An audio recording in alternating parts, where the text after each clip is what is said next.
Your brain has a divine frequency. And in the Quran, Allah has clearly told us how to activate this frequency. Now, let me explain this very simply. Right now, as you read these lines or watch me, your brain is emitting a certain frequency. And whatever this frequency may be, it is something that science can measure. Neuroscience tells us this. There are 5 basic brain frequencies that a person can experience throughout life. But unfortunately, a large portion of people, whether Muslim or not, remain stuck in one of the lowest states of consciousness for their entire lives without even realizing it. Then people ask questions like these. How can I connect with the divine? How can I understand what Allah wants from me? How can I make sure my prayers are accepted?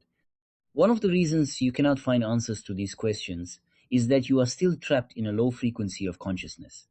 Because when you rise to the highest frequency, when you reach that state at the very top, the things I have just mentioned begin to happen more naturally, more easily, and more sincerely.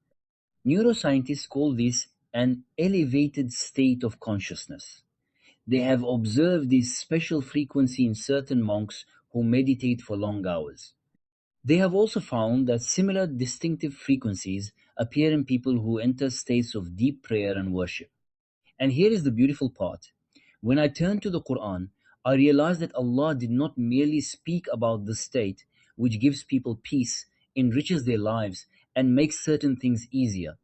Allah gave a name to the condition produced by this state. He also told us what prevents it, and 1400 years ago, He showed us the path, the steps that activate this state. Let there be no misunderstanding here. I am not talking about the kind of videos you see online that say, listen to the 963 Hz frequency and your life will change. I am not claiming that something miraculous will happen in your mind simply because you sit somewhere and listen to a frequency video.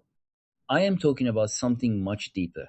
Now, let us explain this with the example of a television. Think of your brain as a television. Right now, you are tuned to a particular channel. Most people stay on the same channel throughout their entire lives. Think of the frequencies like this. The channel where most people remain stuck is the beta frequency.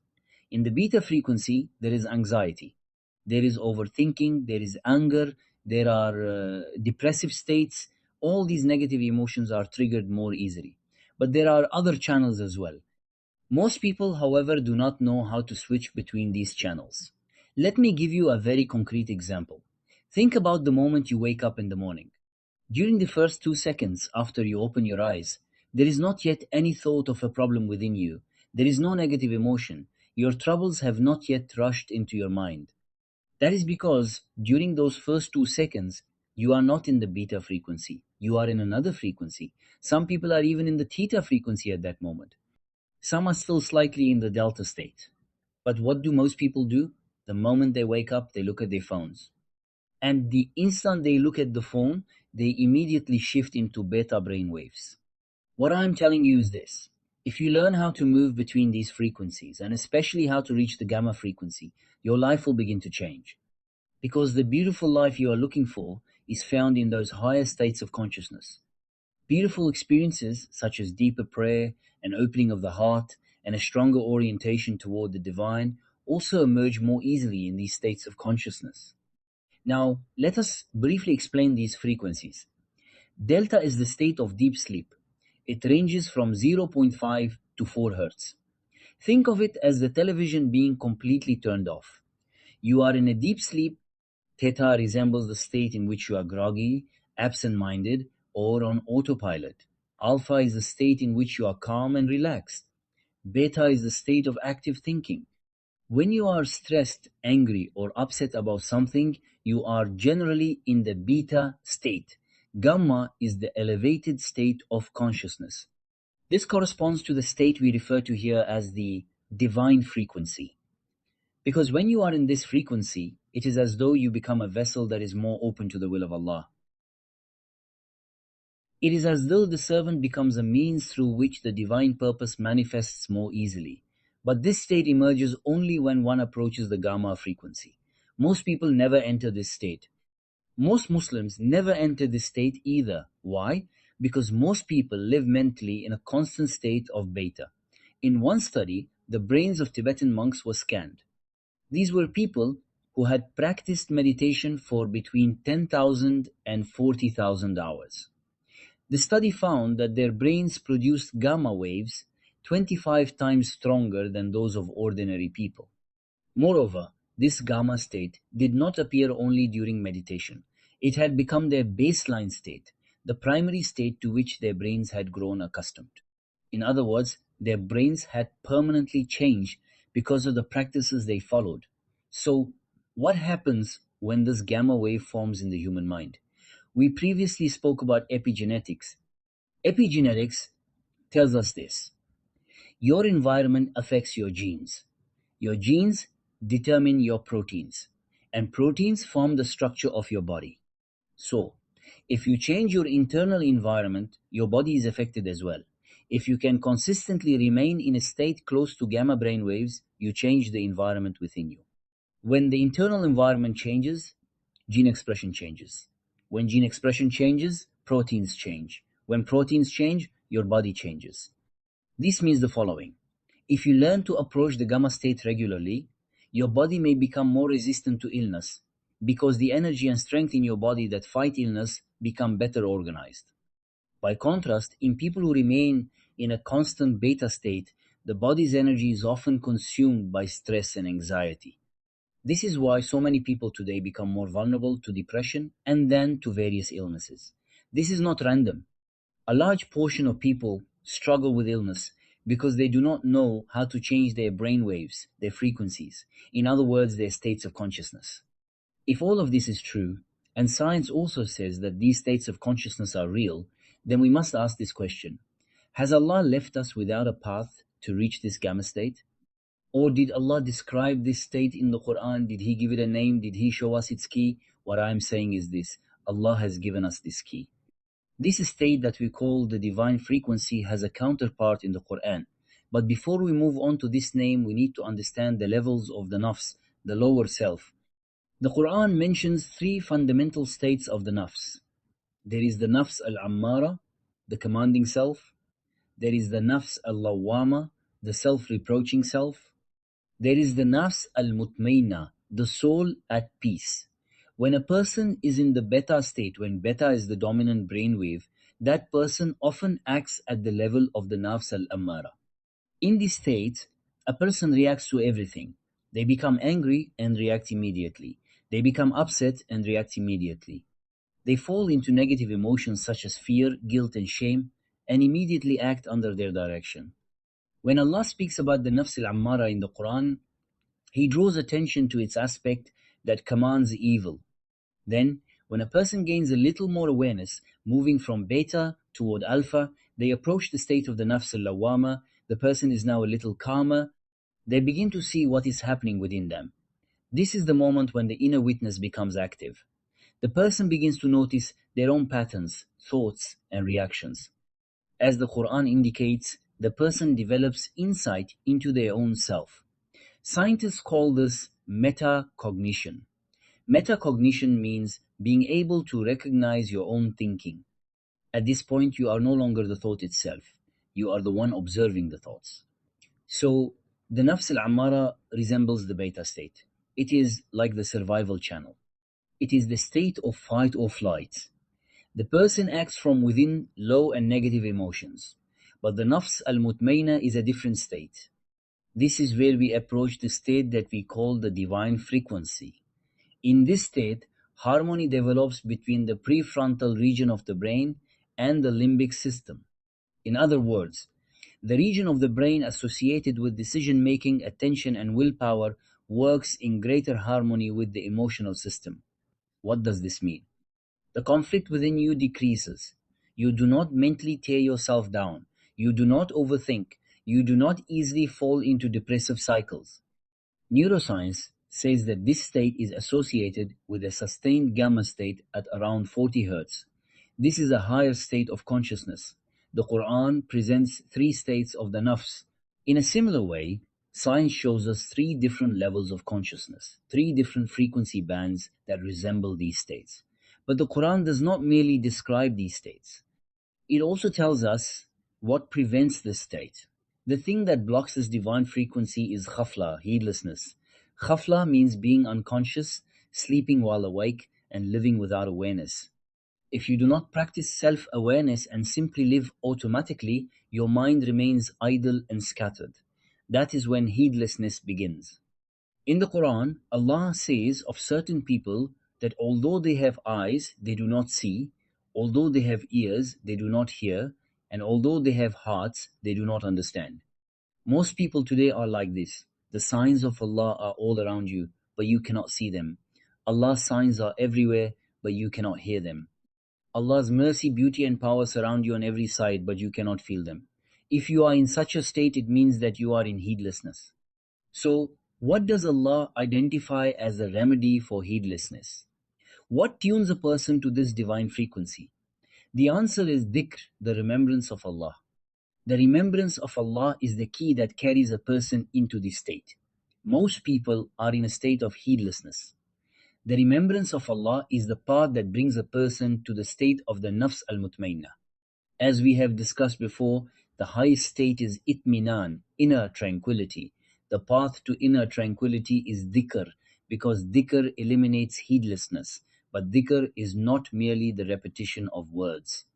According to the Quran, dhikr is multidimensional. Now, let us look at these dimensions. The first dimension is this. Allah says, "Remember me, and I will remember you." This is the fundamental principle. Dhikr begins as a two-way connection. You direct your consciousness toward Allah, and Allah turns toward you. It is like tuning a radio to the correct frequency. Suddenly, the signal becomes clear. The second dimension is this. Allah speaks of those who remember Him while standing, sitting, and lying on their sides, and who reflect upon the creation of the heavens and the earth. Here, Allah mentions dhikr together with reflection upon creation. Pay attention. While standing, sitting, and lying on your side. This means that you can be in a state of dhikr while sitting right now. I can also be in a state of dhikr while standing, because this is not merely a 5-minute practice. It is a state of consciousness that can extend throughout the entire day. The third dimension is this. Allah says, "Remember your Lord within yourself, humbly and with reverence, in a voice that is not loud, morning and evening, and do not be among the heedless."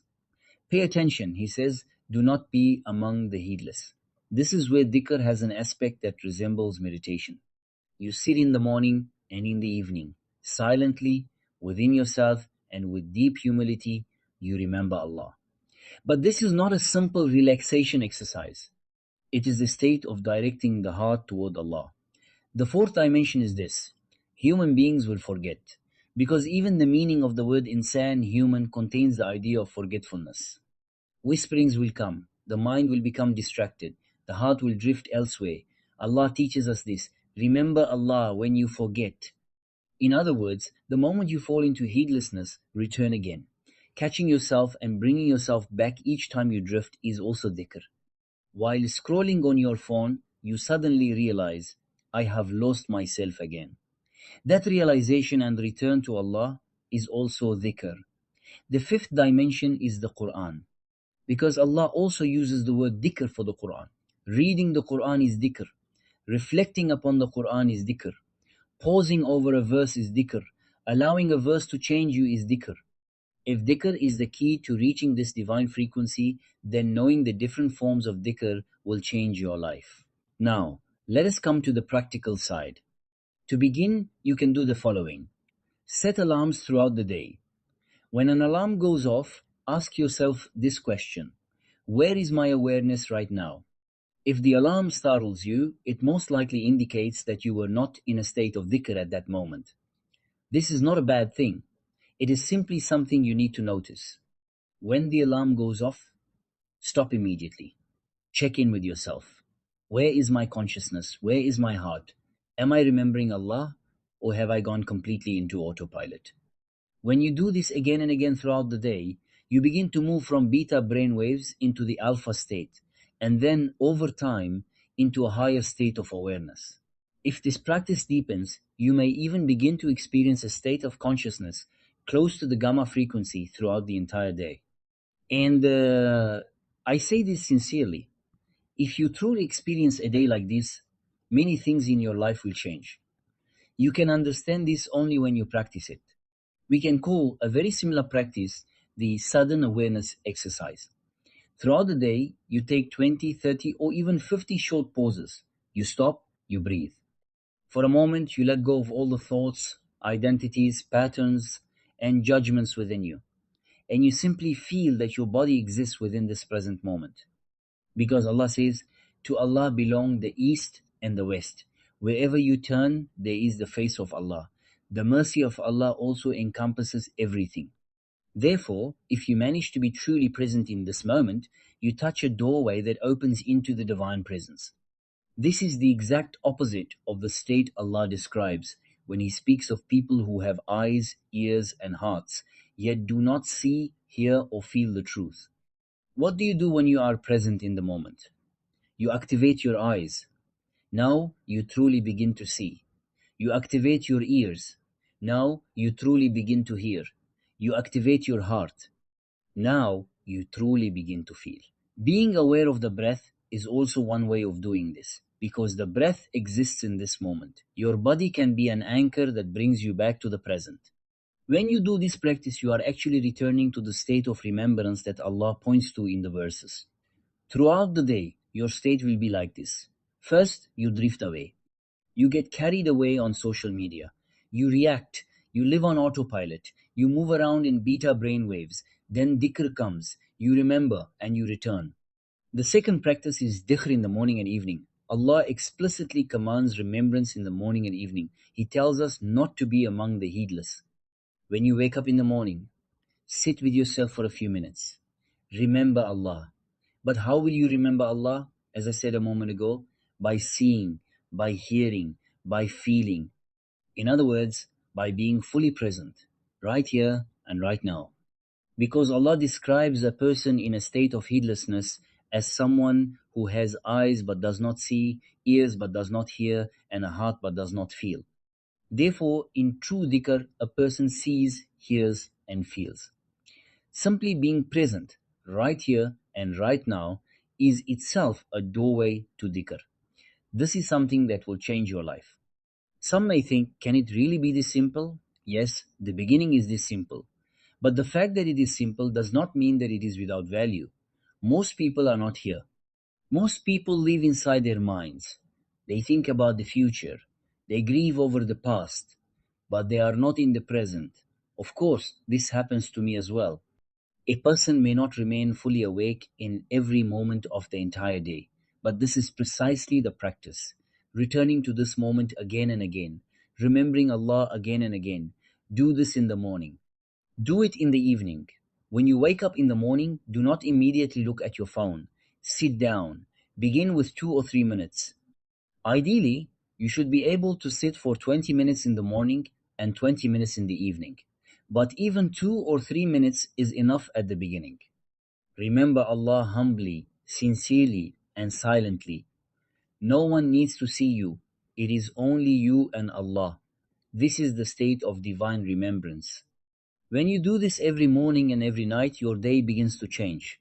The tangled lines of your mind gradually begin to fall into order. For most people, the day is scattered like a page of scribbles.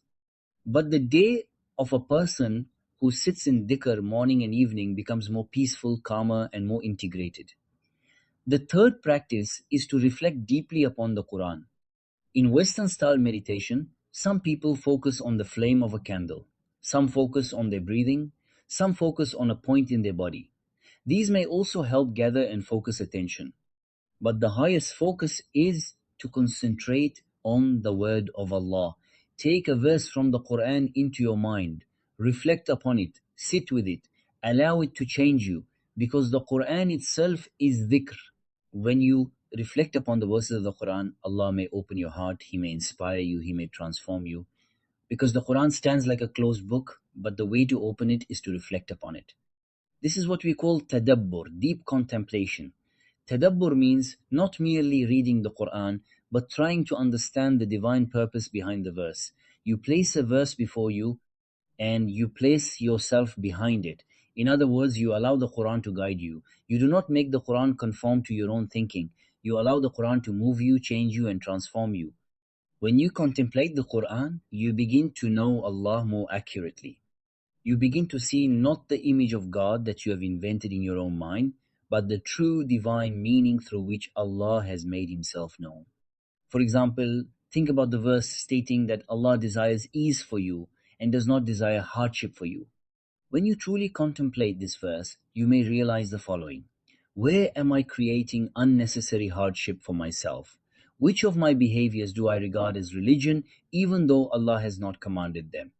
Which burdens do not come from Allah, but from the harshness of my own lower self? This changes a person. The stories in the Quran are the same in this respect. What does the story of Maryam tell us? Why is the story of Musa repeated so often in the Quran? What does the story of Ibrahim teach us? Each of these is a key that transforms a person's inner world. In conclusion, let us say this. Your brain operates in a state of frequency. Your heart lives in a state of orientation. Your lower self either pulls you downward or, when it surrenders to Allah, draws closer to peace. Heedlessness keeps you in lower states. Dhikr tunes you again. As you remember Allah, your heart opens. As you reflect upon the Quran, your understanding deepens. As you sit with yourself in the morning and evening, your day changes. And as you return to Allah each time you drift away, your nafs begins to move from the nafs al-ammara to the nafs al-lawwama, and from there toward the nafs al-mutmainna. This is the true secret. To turn your brain, your heart, and your soul toward the same direction of prayer. And that direction is the presence of Allah.